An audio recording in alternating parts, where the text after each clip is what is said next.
Assalamualaikum warahmatullahi wabarakatuh. Politik Malaysia zaman dulu straightforward, senang. UMNO ialah kerajaan, kerajaan ialah UMNO. Kalau awak sokong UMNO, maka awak sokong kerajaan. Dan kalau awak sokong kerajaan, maka awak sokong UMNO. That's it, straightforward. UMNO is not political party. UMNO is an institution. Itu persepsi rakyat dan pengundi terhadap UMNO masa dulu. Tapi semenjak itu, dalam era baru dan politik baru, itu semua sudah berubah.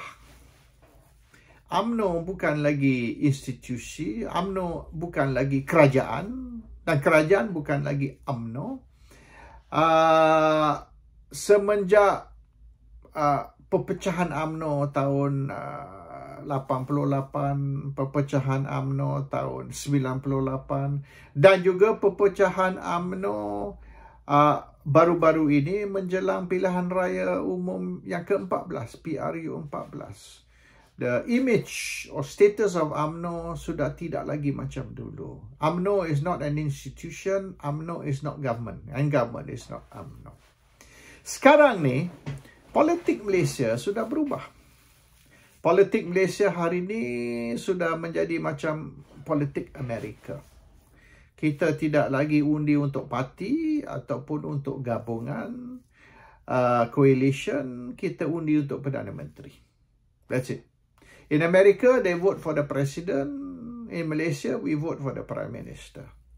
Walaupun sepatutnya Malaysia ni ikut sistem UK, sistem Westminster Parliamentary System. Tapi persepsi ataupun sentimen pengundi dan rakyat Malaysia lebih kepada sistem Amerika. We vote for the leader, we vote for the president. In Malaysia, we vote for the prime minister. So today, sekira pilihan raya umum ke-15, PRU 15 diadakan, orang tidak lagi kisah tentang UMNO, Pribumi, Barisan, Pakatan, Perikatan, Muafakat. In fact, people are confused now. Sebab banyak perubahan. Sekerat jalan, mereka boleh bertukar. Dulu Muafakat, and then sekarang ni Perikatan. Dan mungkin pilihan raya akan datang Perikatan minus Barisan, dan Barisan pula bukan Barisan 14 parti, Barisan mungkin dalam 4-5 parti, yang lain semua dah lari. Pakatan pun sama, dulu Pakatan ada Pribumi, PBBM, tapi PBBM dah lari dan dah menyertai Perikatan. So people do not know anymore apa dia Muafakat, Perikatan, Barisan, and so many coalition.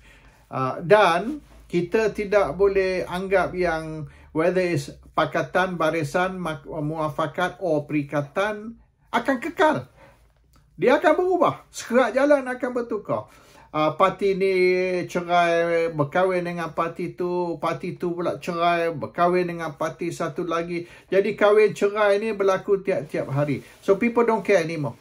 Parti ke, gabungan ke, coalition ke, is not important. Dan there's no party by UMNO atau by apa sekalipun which is government.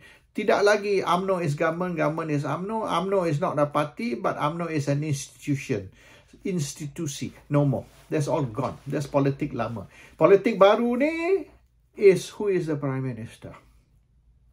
Kalau awak rasa sokong Muhyiddin Yassin, kalau awak rasa Muhyiddin Yassin is doing a good job, kalau awak rasa masa depan Malaysia ni lebih cerah di tangan Muhyiddin, maka undi Perikatan.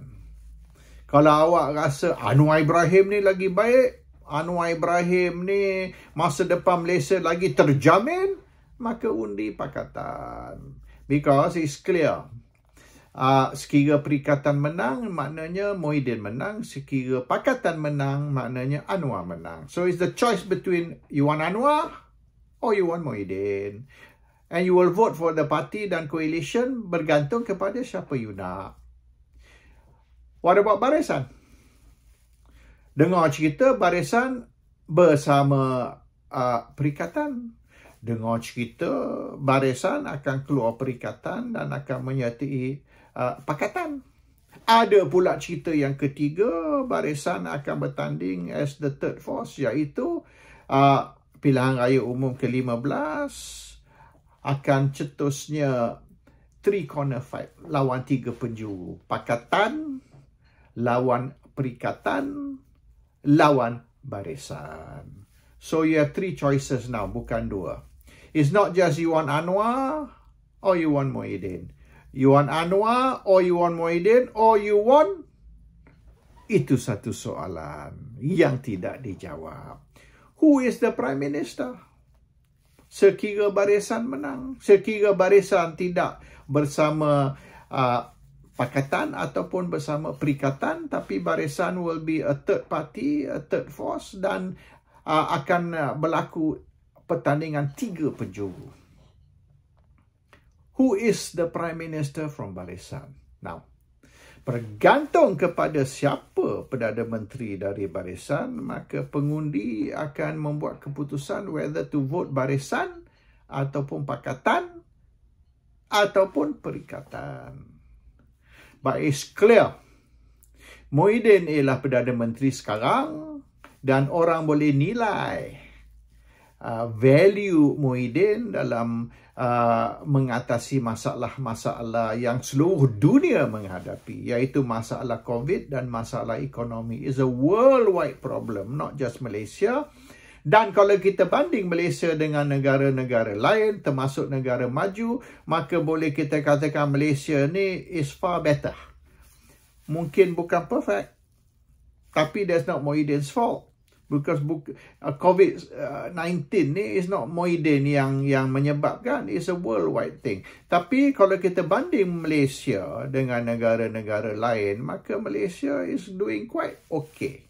Not as bad as many other countries. Nah, walaupun kita criticize, kita kritik Muhyiddin ataupun kerajaan perikatan tentang cara dia handle semua, but they are doing a far better job. Both dari segi melawan COVID dan juga dari segi cuba solve economic problems of the country. So we cannot actually complain too much. Kalau kita tengok Malaysia ni, bandinglah dengan negara lain, we are okay. So Muhyiddin has proven himself dan ramai pengundi quite happy with what Muhyiddin is doing. Kita dengarlah anti-Muhyiddin group ni menyalak sini, menyalak situ, mengatakan orang benci Muhyiddin. Bukan orang benci Muhyiddin, dia orang saja yang benci Muhyiddin. The majority tak berasa gitu. So we are hearing sungutan dari a small group of people, minority. Dan kalau Pakatan was the government today pun, Pakatan cannot do any better. Bukan kata kalau Pakatan is the government, they are gonna, no. In fact, Pakatan will be worse. 22 bulan Pakatan memerintah membuktikan mereka ni, they are clueless, dia tak tahu apa nak buat. So the issue is now, Muhyiddin versus Anwar versus siapa? So, sekira Barisan nak lawan 3 penjuru, Barisan tidak mahu bersama pakatan ataupun perikatan, maka Barisan has to be clear who is the Prime Minister. And at the moment, kita tak nampak siapa yang boleh menjadi calon. Dan the fact that Barisan tak berani mengumum calon is because they know they have a problem. Sekira Barisan ni clear who the Prime Minister from Barisan is going to be, they would have announced it already. Dan kandidat calon Perdana Menteri Barisan ni will be already campaigning sekarang. Because dia orang tahu pilihan raya ni mungkin bila-bila masa, dia tak tahu bila. So they would be campaigning. Barisan ni dia campaign 5 tahun sebelum pilihan raya, biasanya. Dan the fact that pilihan raya mungkin akan berlaku next year, dan yet barisan belum lagi start campaign. Campaign barisan ni is simply condemn kerajaan, condemn Muhyiddin, itu saja. Their campaign is to condemn the Prime Minister, condemn the government. Tapi mereka tidak lagi campaign dari segi what they are going to do, what they can do, how can they do better. Tak lagi. Because they cannot even agree yet on the Prime Minister. Pakatan sudah umum, Perdana Menteri mereka ialah Anwar Ibrahim. Perikatan juga, Perdana Menteri mereka yang sedia ada, Muhyiddin Yassin. So the contest now is between Anwar, Muhyiddin and the unknown candidate from Barisan Nasional. Pengundi akan lihat kepada 3 personality tersebut dan siapa mereka mahu sebagai Perdana Menteri. Mereka akan undi untuk parti ataupun gabungan yang menaja Perdana Menteri kesukaan mereka. Dan kebanyakan ataupun majoriti pengundi dan rakyat Malaysia sokong Muhyiddin. Jadi bermaknanya Muhyiddin has the lead, followed by Anwar Ibrahim, way down, number 2, followed by whoever barisan akan taja sebagai calon Perdana Menteri mereka. And the fact that we don't know who barisan's Prime Minister is, mereka tak berani umum calon Perdana Menteri, bermaknanya mereka ada masalah kesukaran untuk decide who is barisan's Prime Minister. And itu akan menjejaskan peluang barisan untuk memenangi pilihan raya kalau pertandingan 3 penjuru as a third force. At the moment, Muhyiddin is number 1, Anwar is number 2. Mungkin Anwar boleh jatuh number 3 sekiranya barisan decide quickly who their Prime Minister is. Tapi it is a contest between Barisan and Pakatan.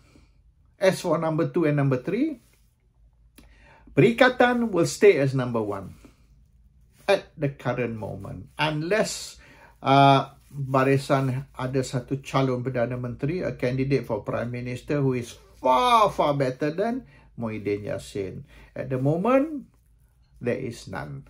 Assalamualaikum warahmatullahi wabarakatuh.